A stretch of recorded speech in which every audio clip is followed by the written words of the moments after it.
നമസ്കാരം പ്രിയമുള്ളവരെ. കഴിഞ്ഞ ദിവസം കുറച്ചു പേരെയൊക്കെ ചെത്തിയൊരുക്കി മണ്ണിന് നൽകാമെന്ന വാഗ്ദാനവും നൽകി നിർത്തിയിരുന്നില്ലേ? അവരെയെല്ലാം നമുക്കിന്നൊരു രക്ഷകർത്താവിൻ്റെ ഉത്തരവാദിത്വത്തോടെ മണ്ണിന് കൈപിടിച്ചു കൊടുക്കാം. ചേനപ്പെണ്ണുങ്ങളെ ഒരുക്കി റെഡിയാക്കാൻ ഉപയോഗിച്ച മേക്കപ്പ് പ്രോഡക്റ്റുകൾ ഏതൊക്കെയാണെന്നും എങ്ങനെയൊക്കെയാണ് ഇത് പ്രയോഗിക്കേണ്ടതെന്നും ഒക്കെയുള്ള വിശദമായ വീഡിയോ കഴിഞ്ഞ വീഡിയോയിലുണ്ട്. അപ്പോൾ കാണാത്തവർക്ക് അതൊന്ന് കയറി കണ്ടു നോക്കാം. ഇഷ്ടമാകുന്നവർ ലൈക്ക് ചെയ്യാം, കമൻറ്റ് ചെയ്യാം, ഷെയർ ചെയ്യാം. ഇന്ന് നമുക്ക് വരനെ ഒരുക്കുമ്പോൾ നമ്മൾ എന്തൊക്കെ ശ്രദ്ധിക്കണമെന്നും അവരെ എങ്ങനെ നമുക്ക് ഒന്നിച്ച് കൂട്ടിച്ചേർക്കാൻ ഭംഗിയായിട്ടെന്നും ഉള്ളതിൻ്റെ വിശദമായ വീഡിയോ നോക്കാം. നമ്മൾ കഴിഞ്ഞ ദിവസമേ അവരെല്ലാം ഒരുക്കി റെഡിയാക്കി നിർത്തിയിട്ടുണ്ട്. മണ്ണിലേക്ക് ഇനി അവരെ സ്വീകരിക്കുന്നതിനായി എന്തൊക്കെ ഒരുക്കങ്ങൾ വേണമെന്ന് നോക്കാം. നേരത്തെയും ഞാൻ പറഞ്ഞതാണ്, തടങ്ങളെല്ലാം നമ്മൾ നടുന്നതിന് പൂള് വെട്ടുന്നതിന് തന്നെ ഒരാഴ്ച മുമ്പേ തടവെടുത്ത് കുമ്മായം ഇട്ടിരുന്നതാണ്. ഇനി അതിലേക്ക് നടുന്നതിന് തൊട്ട് മുൻപ് ചേനയ്ക്ക് സുഖമായി വസിക്കാൻ എന്തൊക്കെ അതിനകത്ത് ഒരുക്കി കൊടുക്കണമെന്ന് നോക്കാം.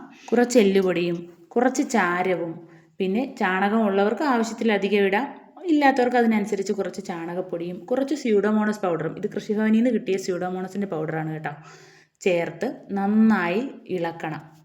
ഒരു കുന്താലി കൊണ്ട് നന്നായി കിളച്ചിളക്കണം.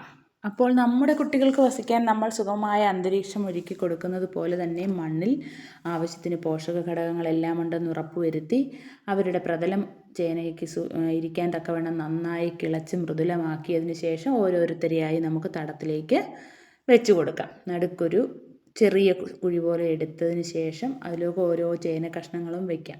അങ്ങനെ എല്ലാ തടങ്ങളും ഒരുക്കിയതിന് ശേഷം ഓരോ കഷ്ണങ്ങളെയും നമുക്കതിന് നടുക്കോട്ട് വെച്ച് കുറച്ച് മണ്ണിട്ട് മൂടിക്കൊടുക്കാം. എല്ലാ ചേന കഷ്ണങ്ങളെയും മണ്ണിന് കൈപിടിച്ച് കൊടുത്തതിന് ശേഷം നമുക്ക് അവരെ എല്ലാം ഇനിയൊരു കരിയില പുതപ്പിനുള്ളിൽ ഒളിപ്പിക്കണം.